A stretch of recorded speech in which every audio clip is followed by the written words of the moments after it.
2019 au cinéma François. C'est avec votre invité. Bonsoir Éric Nehoff.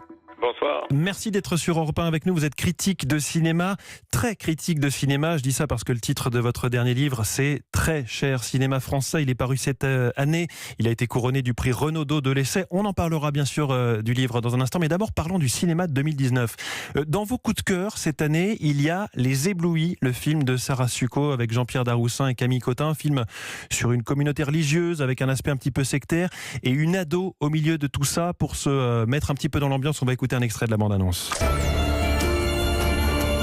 Camille, tu as fait entrer dans notre communauté la suspicion et le vice. Nous écoutons ta demande de pardon. Non. Voilà, c'est sorti fin novembre, ça passe encore. Éric Nehoff, vous nous conseillez d'aller le voir ? Ah oui, complètement. Oui. Très très bon premier film, excellente surprise.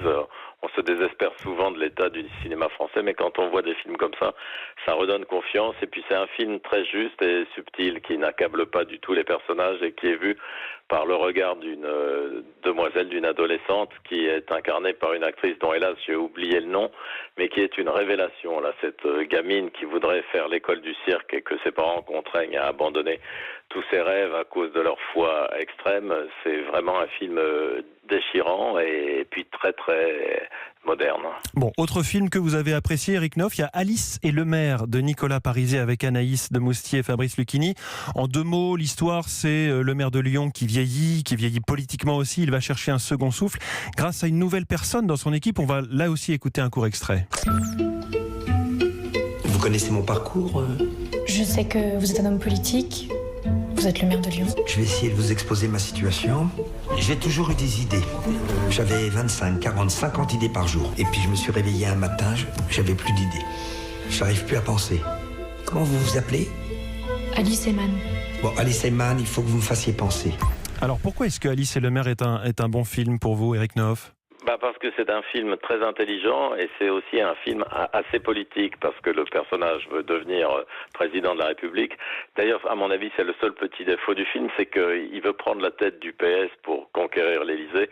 Alors ça, c'est peut-être pas la meilleure des stratégies, mais c'est un film très subtil parce qu'on voit comment quelqu'un qui a la soixantaine, qui est en pleine crise, peut retrouver goût et retrouver sans doute son vrai moi, sa personnalité, grâce à l'arrivée de cette ancienne philosophe, là, cette femme de 30 ans, avec laquelle il ne se passe rien. Et c'est toute la duplicité, l'ambiguïté du film, c'est que les rapports sont très très bien analysés et on voit comment une fin de vie peut changer. Alors là, j'ai sélectionné deux films. Est-ce que vous, Éric Nehoff, il y en a d'autres que vous retenez cette année, que ce soit dans le cinéma français ou étranger ?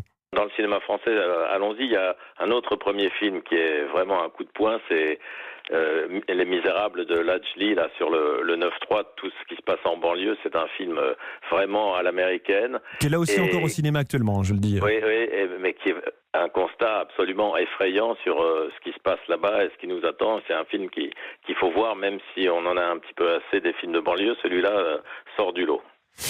D'autres coups de cœur peut-être dans le cinéma étranger ?